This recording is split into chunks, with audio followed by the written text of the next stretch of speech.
Hi, I'm Lise Colucci. I'm one of the life coaches at Queen Being, and I am here to offer you live support as you discover, understand, and overcome narcissistic abuse in toxic relationships.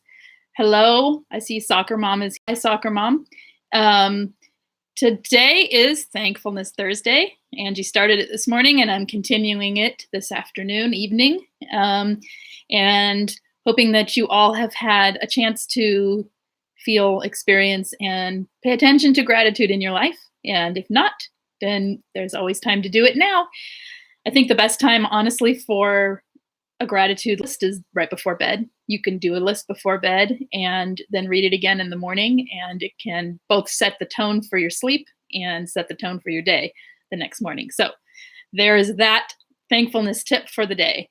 Um, so, is anyone in here with me? Otherwise, I'll just start talking about, well, let's see. Somebody asked me about empathy and about how to, I have to find it. I'm sorry. How to, how to talk to someone who doesn't have any empathy when you do, or not empathy. Like they have empathy, but they're not empaths. How do you talk to other people who are not necessarily big empaths, big feelers, and they're not getting you when you're trying to have a conversation? You know what I'm talking about. How do you talk to them? How do you make communication better? So, hello, Kizzy, and hello, Deborah. So, I think that when when you're dealing with someone that is not a feeler, not a big empathy feeler, maybe they have empathy, but it's a different kind, not the empath kind, just more subdued or lesser. Um, you go approach it with logic. You use a lot less "I feel" statements and a lot more "I think" and "I see" statements, and you explain things uh, on their level so that they can comprehend it. I mean, saying "I feel this" to someone that doesn't have a lot of touchy feely in them kind of can sound like all you want to do is talk about your feelings. So if you want to reach someone and have better communications with a person in your life who is not toxic, I'm not talking about talking to narcs. I'm talking about just people who aren't empaths, people who aren't um, or the less touchy feely type of empaths. So that's my tip for the day for that. Let's see. Soccer Mom says I'm trying to get through a divorce, but the narc is saying it's not fair. My lawyer has shoved him over and over. It's 50-50. It's showed him. Sorry, shoved. The eyes. I really will get them fixed. So he's just pouting, right?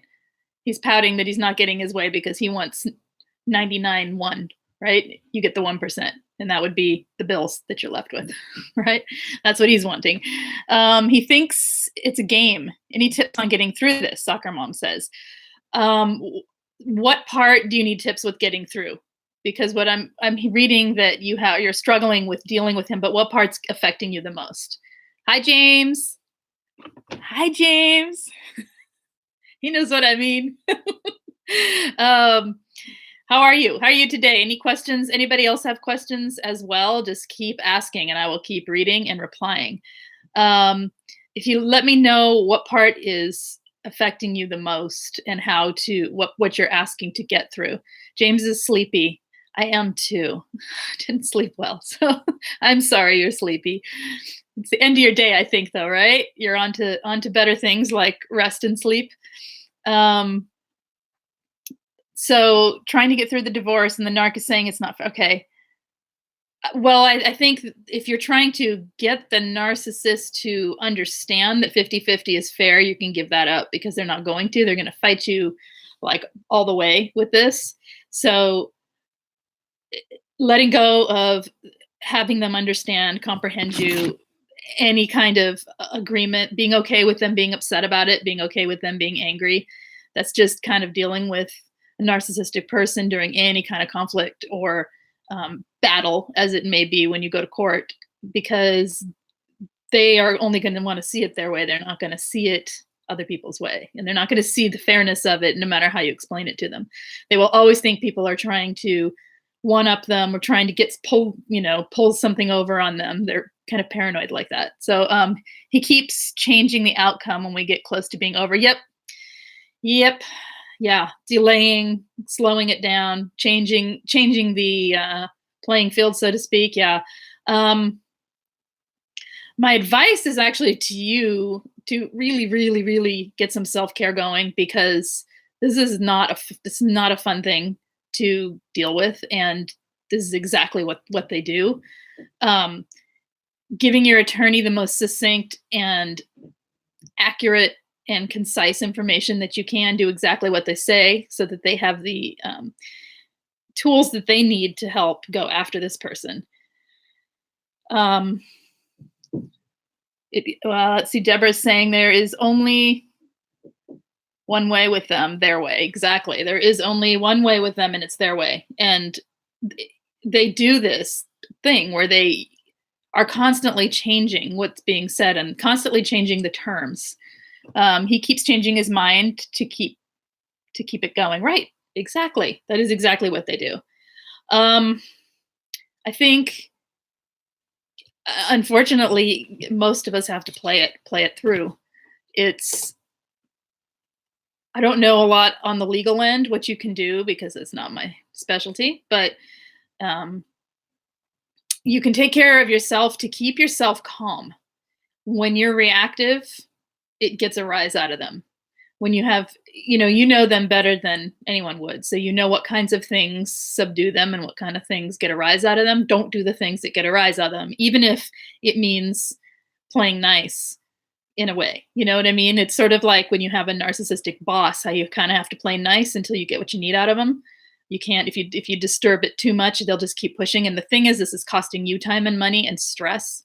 So it's to your benefit to do whatever it takes to, well, not whatever it takes. I mean, within reason, right? The way you approach and handle it needs to be one that will smooth the waters, so to speak, not disturb them more. And that's kind of impossible when you're talking about trying to fight for what is right for you. Maybe it's in the way you speak. Not looking at them too much, not giving them too much attention can help. I don't know how you're reacting to it, so I can't speak to that. Yeah, Deborah says they thrive in chaos. They sure do. And Soccer Mom says, we are so close. He even came up with wanting visitation of our indoor cat. Yeah, yeah, yeah. Legal visitation, right? Yeah, not just can I come see the cat, but legally put on paper, right? Ah, goodness, I'm so sorry. It's a long, drawn out, tedious process. And yeah, I think that's taking care of yourself is my best suggestion, um, because you're what matters in the end, and you don't it's draining as it is, and the calmer and more collected you are in a court situation, the better it is for you. Um, that's my advice on that. Anything else? Anybody else have any questions? Who else is in here? I can't read that. I do not know how to say that. Oh, L. I'm gonna call you L. Hi, L. How you doing? What's up? Hey guys, how about some gratitude? How's your thankfulness going today? Emily, hello. How are you? Darla. Okay, hi Darla. Oh, I see. Old Darl. Okay, Darla. um, yeah. So, what are you guys grateful for today? I'm thinking the rain. It was really pretty and rainy today, but not cold. And what else? What else is there to be grateful for on this fine day? The holidays are over. I'm very grateful for that. It's nice to have the calm again, the normal, the pace. Food in the belly. That's a good one. Thanks for the advice, says Soccer Mom. It helps knowing others understand. Yeah, we do. And, this is very common what you're going through with the, courts and anarch. It's really common. When they feel pushed and they feel cornered, and when they are on the spot and they've got a legal team coming after them, it's like a big old threat, to someone like them. So yeah, and it's a possible chance of exposure, and they don't like that. So it's got them at their worst, and it's unfortunate, but we have to write it out. And taking care of yourself again, please, because that is where, in the end, when you're done, that's what matters. Deborah says, I'm grateful to be able to see the glass half full. I am too. I'm glad you can. And I enjoy you. I'm grateful for you. Erica. Hi, Erica. How are you? You made it in. Am I late? Maybe. Or you made it in early. Good.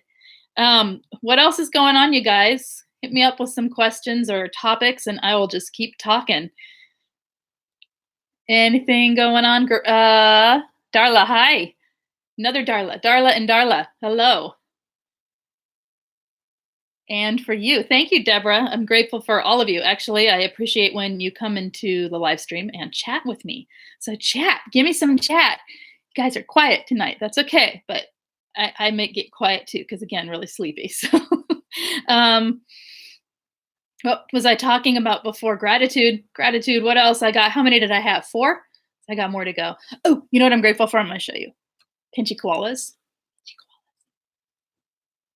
Because I had to look high and low for them. I mean, they're ridiculous. I found them on Amazon. I didn't really look high and low, but I love those things. Anyway, and then I found a big one. So anyway, I'm grateful for the pinchy koalas and for yarn. I have some pretty yarn here that I'm knitting. Anything else? What? I know, right, Deborah? It's cool. How do you know if you are an empath? How do you know if you are an empath? Well, you are sensitive to other people's energy. It's not just what they're feeling or, excuse me, a lot of us can pick up, a lot of sensitive people can pick up people's emotional states, including narcissists. Okay, just picking up on someone's emotional state does not make an empath because they pick up on it doesn't mean they feel it, right? So it's picking up on it, but also feeling deeply what someone else is feeling and being sensitive to that. So I like that. How do you know if you're an empath? Says Erica. And hello, Mara. So feeling, not just picking up what other people are feeling, sensing emotions in the room or around of other people. Trying to think what it feels like for me. There's different kinds of empaths, really. And what it feels like to me is I know it's not my attaching or projecting or anything else because it's usually feelings I don't really consider. You know what I'm saying? Like I might feel something that I know isn't mine because where'd it come from? Because I had no thought about it, no emotion, none of my own, nothing of myself. But I feel something from someone. So it's that kind of thing. Let's see. And I'm going to get back to it. I'm going to read a little more and then I'll come back to that. Hello, Emily. It says, I'm grateful for my lawyer. Thank you. Yes. Going through the divorce too. And the narc husband is trying to be intimidating and threatening, but he can only email my lawyer because of protection order. Very good. Helps with triggers. Yes, I'd be thankful for that protection order too. I am thankful for it for you. James says, Lise, could that be why I hurt seeing others cry? Absolutely, that's why it hurts to see others cry. Partly it's we are empathizing where we're sympathizing, where we have felt it ourselves a lot of times and we know what it feels like to cry. But partly it's the witnessing of it, even before they cry, you feel, just knowing someone's sad, you feel what that sad is, if that makes sense. Deborah's saying good for you, Emily. And then another thing is, oh gosh, there's so many ways, and I'm stumped right now because my brain did that thing where it freezes. With being an empath. That's what we're talking about. Freedom Lee, hello. Hi. She says, I'm glad to be here. My daughter bought me a record player for Christmas. So she's dusting off old albums and listening to them and cleaning. What are you listening to? That's so fun. Emily Ray is smiling at you, Deborah. How do you know you're an empath? Let me ask you, how do any one of you know you're an empath? Like, what is it that you feel? Or what do you experience that's maybe different from someone who's not an empath? I think a lot of it's in perception. Some people feel what other people feel physically. Like if they see someone get hurt, then like they see someone sick, then maybe they feel sick, and it's not psychosomatic. It's actually an empath response. Um, I know I have the feeling I have is one of uplifting or drain from other people, and one of anxiety or calm. And that to me is like an empath response. It has nothing to do with the actual interaction. It has to do with the presence of that person and what they're putting off. So, or putting out there. Um, Mara says, "How do you stop constant hoovering from a child's parent?" Okay. Today we never. Oh, sorry. We will never be together. Oh, you reiterated. We will never be together. And he responds that he will keep praying. I do gray rock, but he persists for years. For years. Oh my gosh. Um, well, minimal contact, absolute minimal contact. Um, I'm really, it's ignoring it. I think for someone like that, if they're just going to keep going on and saying things like "I'll keep praying," you just pretend they didn't say anything and give them no supply. I don't I don't know how we can stop hoovering. That's the thing. All we can do is be the most boring person on the planet.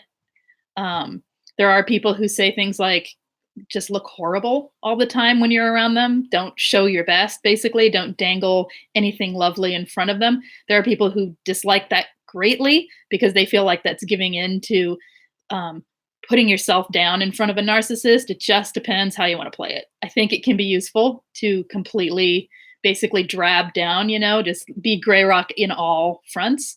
But for other people, that feels really bad. So you have to choose what you want to do there. Um, that's a couple ideas, but really ignoring it is probably what you're going to have to deal with for a while, because people that are that persistent, that's what they do, and any response is supply, right? Um, Darla says, I feel much better being closer to water. Right. Empaths and water. There's something about that too. Emily Ray, when I feel them instead of, wait, when I feel them, oh, I'm sorry, when I feel with them instead of at them. Right. Right.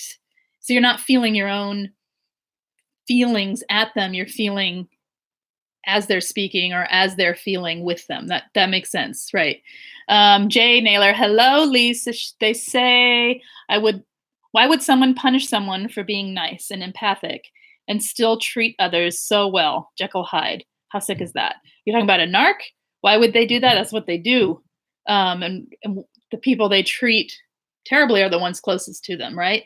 So Darla says, crowds bother me. Lots of noise drains me. That's another one that's both highly sensitive people and empaths. Sometimes those cross over, sometimes they don't.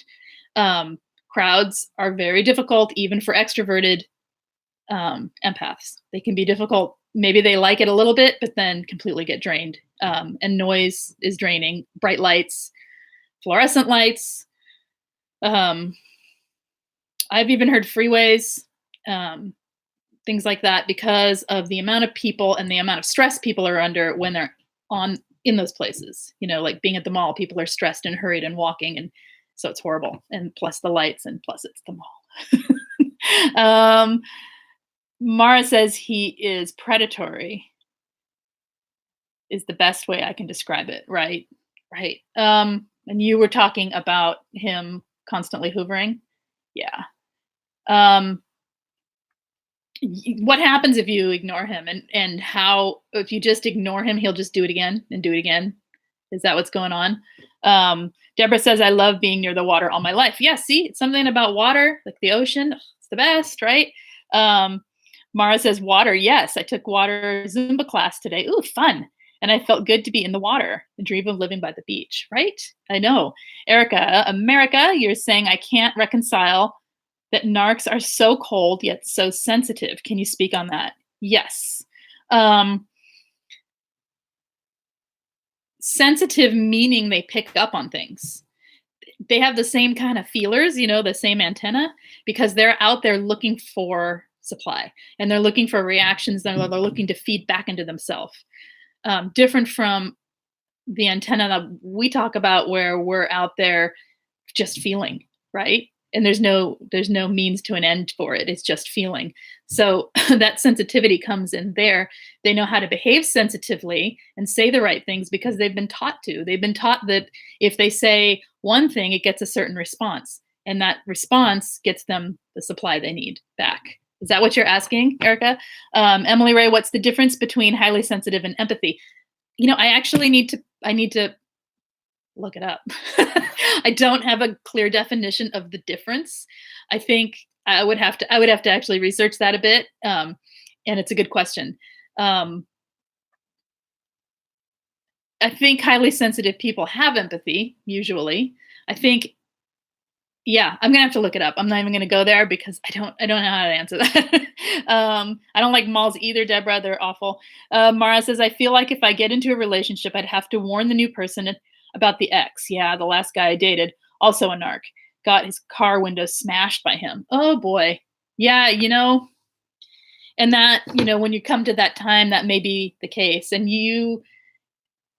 there's no way to get a restraining order, huh? You have to share custody. And it seems like for doing something like that, you should be able to get some kind of restraining order on this person. Or maybe you could, is he stalking you? What's he doing? Other than that. Yes, he's very persistent. Mara says, Darla says, I was just reading about empaths and blood types and personality test types. Interesting. What did you read? What was interesting there? I know, like ENFPs, INFJs. We're all generally empaths. I mean, there's very few INFJs that aren't empaths. That's one I know. So, and usually the more, what do you want to call it? Intuitive, sensitive empaths, like full on empaths. You believe he's a sociopath? Ew, yuck. I'm sorry. Yeah. Deborah says, I don't think they are sensitive. I think they just mimic. Well, I think there's the sensitive. I don't mean sensitive in the way. What I mean by sensitive is they're perceptive, right? Perceptive. The sensitivity to others is They're can be very perceptive. They can read you sometimes before you even know what you're thinking, and they can gather information about you and groom you without you even telling them anything. Or they can read you enough to know how to get you to say the right things to give them the information so they know how to groom you. That's what I mean by sensitive. I don't mean sensitive as in caring. I just mean it as in it's a sensitivity to others, not they are sensitive towards others. Erica says, how would be cold mean? Oh, he would be cold mean to me, but get his feelings hurt easily. Oh yeah, all the time. Yeah, that's that kind of sensitivity is just him not having responsibility for his emotional state. That's him also projecting and also blame shifting. So it's a way to not accept responsibility when someone is really mean to you, and then as soon as you call them on it, they get their feelings hurt. Then they're just not, all that does is cancels out any responsibility that they have to face for the part that they did and puts all the blame back on you and ends the situation right there, turns it around and gaslights you. So that's what that kind of sensitivity is, in my opinion. Is there a difference, Deborah, in sensitivity? Yeah, what she's talking about in that kind of sensitivity. Can you hear what that question that Erica just, or that statement Erica just made, and then what I was saying, versus sensitive, knows how to respond to people kindly. Maybe that's what I'm thinking. I don't know. And Soccer Mom says, yes, Erica, exactly. Mara says, no, I tried 2 times. Ugh, I'm so sorry. I think be as boring as you can, be as unattractive as you can. Things like just make them think that something else is better. Make them realize something or want something else because anything would be better than what you're presenting them. That would be the tactic I'd take with someone like that. Someone so persistent that I had no choice. And Darla's an INFJ too. Me too. And Deborah's an INFJ, you see? And it's like a pretty rare one. So it's amazing how many of us end up here and um, are all together. Mara says, not so much stalking now, but a little while dating, he'd tail me and try to find out where the guy lived. Yeah, I always caught him and drove the other way. Oh, so awful. Yeah.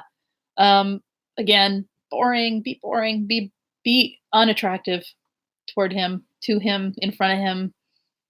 It's all I can think right at this moment in time, and now my head's stuck on it. So, Deborah says, "I got you." Yeah, I've had that happen to me. Darla says, "The one I knew found my weakness, and that I had not realized." Yes, they find your weakness that you did not even realize that you have. Right? Um, can you explain object constancy? Yes, if my brain were more awake, but I slept like 2 hours. Again, I keep doing this and then live streaming the next day. Um, so yes and no. um, sensitive like food allergies. Yeah, that's right. Darla says, I'm an INFJ too. Yes, but I also have gotten results for ENFJ. That makes sense, right? Sometimes I think I toe the line between INFJ and INFP. Like I'm barely INFJ, but actually on a good day I'm an INFJ. It's when I'm feeling more the need to please people that I end up P. And I'm not saying they're people pleasers. I'm just saying it is more of that type of empath. So and Erica says, what is INFJ? Myers-Briggs test. Go take it. It's fun. It's personality test, 16personalities.com, I think is the website you can go on to do a free test and see what your personality type is. And it's really fun to know what you are. But it's also really interesting because the way we're affected by narcissistic abuse and our personality types have some differing, like what I notice working with people in coaching groups when I know their type, I can kind of see how the abuse has affected them, and it's very similar for people of similar types or same types rather. And also, the narcissist will feed off different things from different types of people. Like what I've noticed is ENFJs are very. I think Angie's an ENFP, ENFP, ENFPJ. I don't remember which she is, but one of those two. Very full of energy. They are. The type of people that just give, and they give like big, and there's a lot of energy, there's a lot of force, and the giving is nonstop. They will drain them till there's nothing left. With the INFJs, what I've noticed is narcissists we will please them. We will do the people pleaser thing up to a point. But an INFJ is sort of like walking into a mirror where you cannot stand in front of us and not see yourself, because when we talk to you, we are empathically sensing you and putting back out there what you're presenting to us.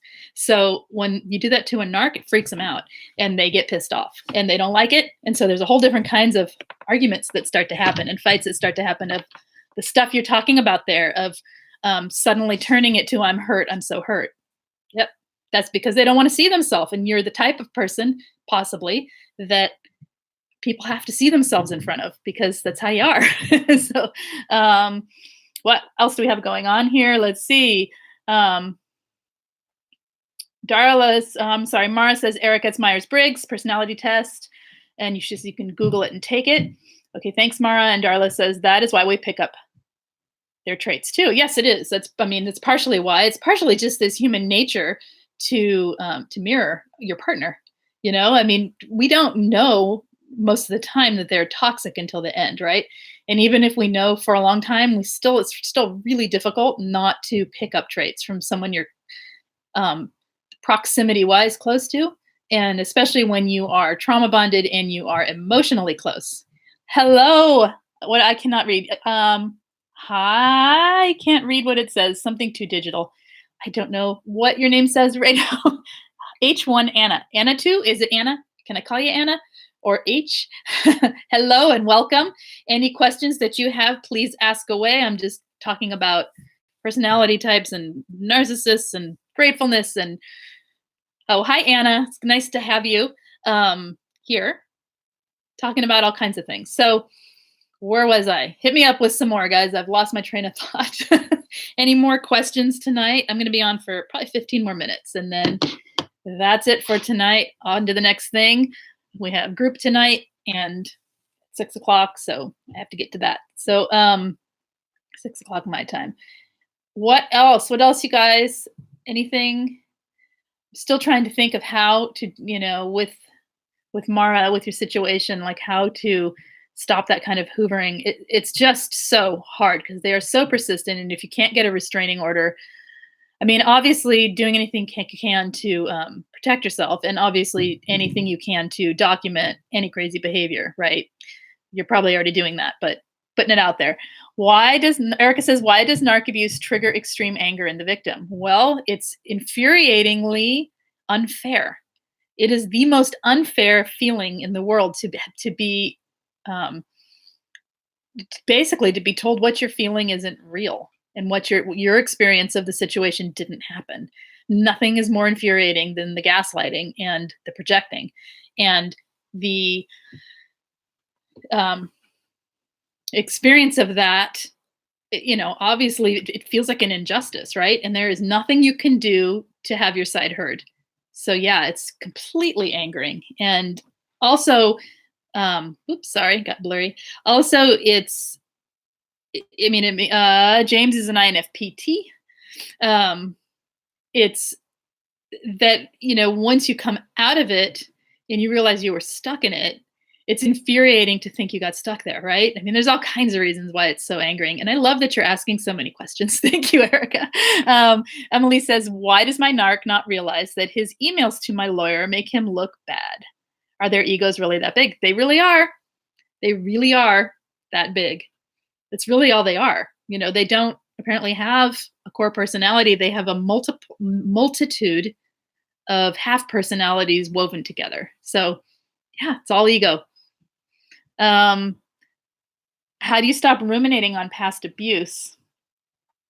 Says Anna. Well, you start focusing on yourself. I don't know how long you've been away and how long it's been for you for your healing, but it can happen. You can do it while you're still in. Start focusing on you. Start looking for things you enjoy to do, things that you might enjoy, things you used to enjoy, anything, just to put your focus back on things that you want to do. Put your focus on self-care. Put your focus on gratitude and generosity. Feel the generosity that you already have, add some more in toward other people, and you will start building your gratitude really fast because it opens up that channel. And things like meditation, mindfulness practices are really important. They're really helpful.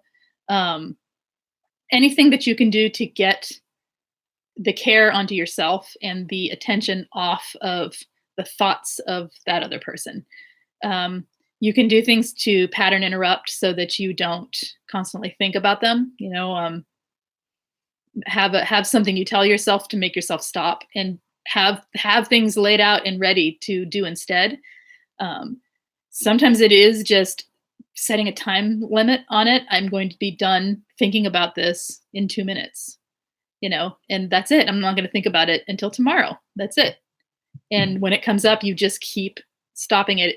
Thoughts that are looping and pervasive like that, you kind of have to go at them, I think, with a lot of stopping of it, a lot of distraction, a lot of stopping. It's been no contact for a year. Yeah, it's time to get back to you. What are you doing for self-care? Anything? And when I'm talking self-care, I don't mean pampering. That's part of self-care, but it's not all of self-care. I'm talking about what are you doing to take care of yourself and nurture yourself. Those are the kind of, those are the kind of things that help you you can't have your focus on what you're doing for yourself in the moment and really give it attention and think about, what you've been through at the same time. You kind of can, but not once you start going with it. Emily says, is there a correlation between narc's aggression during a divorce and whether or not they have new supply? I don't know if there is an actual correlation, but I could totally see where if they don't have any, that it would be more intense for them because their focus would be 100% on you, and they'd be mad at you and they'd be trying to hoover you at the same time. So there'd be that crazy mix going on. and trying to win, because there's no distraction and there's no one feeding them the energy they need. So I can imagine that to be the case, but I don't know for sure. Erica says, yes, I love the questions, Emily. Mine was dumb as dirt, but a master manipulator. They don't need brains to manipulate, right? They just need to know that if they do one thing and they get away with it, that it means they can do it again and get away with it. That's how they act. That's how they are. Darla says, I started EMDR and I feel like it's helping. Oh, good. Excellent. I'm glad. Emily says, right, Erica. And Anna says, I joined a survivors group on waiting list for counseling. Okay. We have group coaching too, if you ever need it.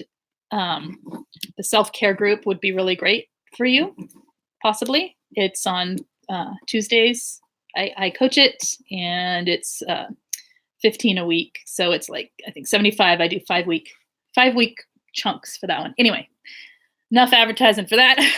But really, I'm telling you that so that if you know it's there, if you need it. It's a great group of people and super supportive. And we have a messenger group that goes with it as well. So there's lots and lots and lots of support to help get you going. Emily says, hi, Anna. Lise did some amazing exercises during, sorry.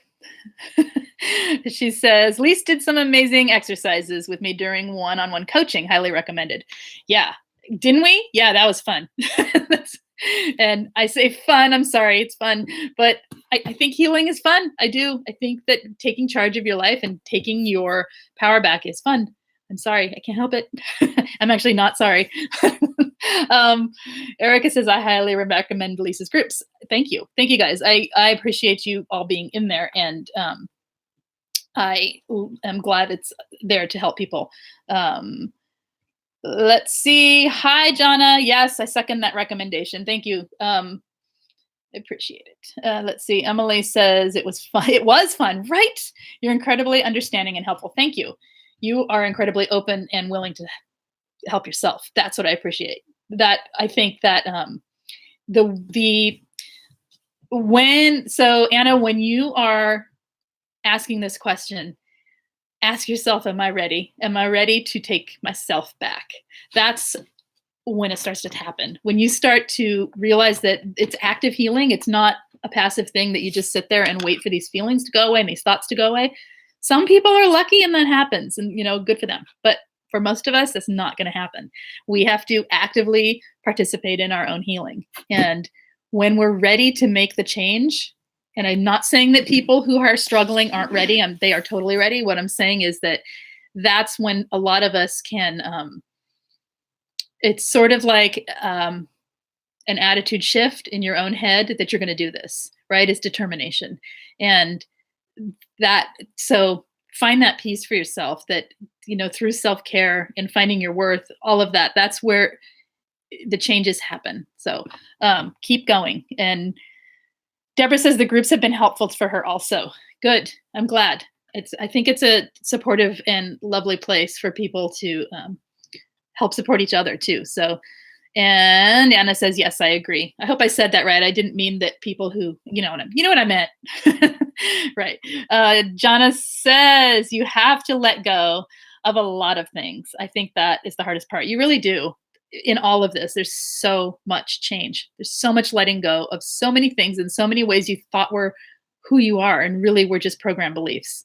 And that is so baffling, right? It's so hard to get your head around that what you think you feel is actually a program belief sometimes.